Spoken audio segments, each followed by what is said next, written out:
I went to the hospital today. My younger sister had just given birth. I went with my mother, who has long been committed to the doctrine of Shincheonji.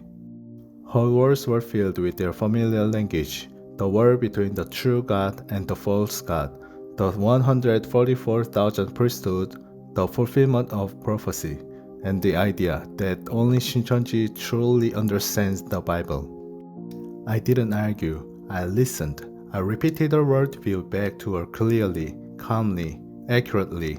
I wanted her to know, I understand what you believe. But then, I also said, I didn't learn this from anyone. I didn't hear this from a pastor. I just opened the Bible. I read Genesis, and somehow, I was read by it.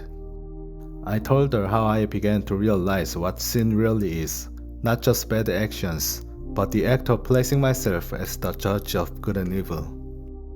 That this is what the tree in the garden revealed, that I wanted to be the standard, that I wanted to sit on the throne. Doesn't that sound terrifying? I asked, but she answered, we already know all that. You just don't know about the evil spirit.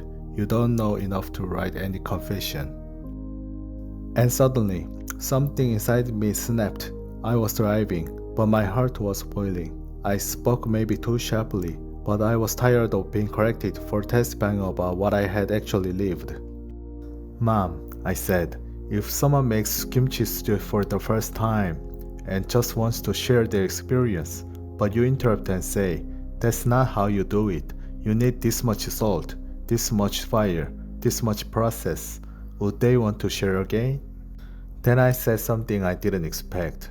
I don't trust people, not pastors, not instructors, not self-proclaimed prophets, not anyone who says they can interpret the Bible for me. And it wasn't cynicism, it was clarity. Even democracy, I said, is built on the assumption that no one can be trusted with unchecked power. That's why we have separation of powers, so that no human can claim total authority. And if that's true for nations, how much more for truth?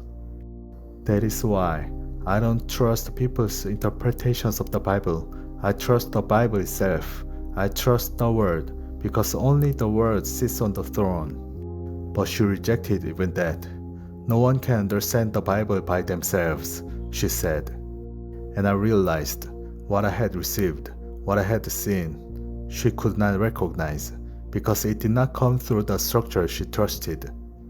I had not rebelled, I had confessed, but my confession was met with rebuke. And I was angry, not because she didn't agree, but because she tried to edit my experience while calling it love. I told her, I know you love me, and I know you are worried, but when you try to fix everything I say, it feels like pride. It feels like you are not listening, you are replacing. After that, she changed the subject. I stayed quiet. I had already said what needed to be said. But later, I asked myself, was my anger out of alignment? And the answer was clear, no, because I didn't speak to dominate. I spoke because I wanted to protect what had been given to me in the Word. My confession was not a challenge, it was a cry, and my anger was not pride, it was grief. Today, I fought again, not against my mother, but against the temptation to stay silent, when the Word had already spoken to me. This is not a solution, it is a confession from a son who is learning to love in alignment. Soli Deo Gloria.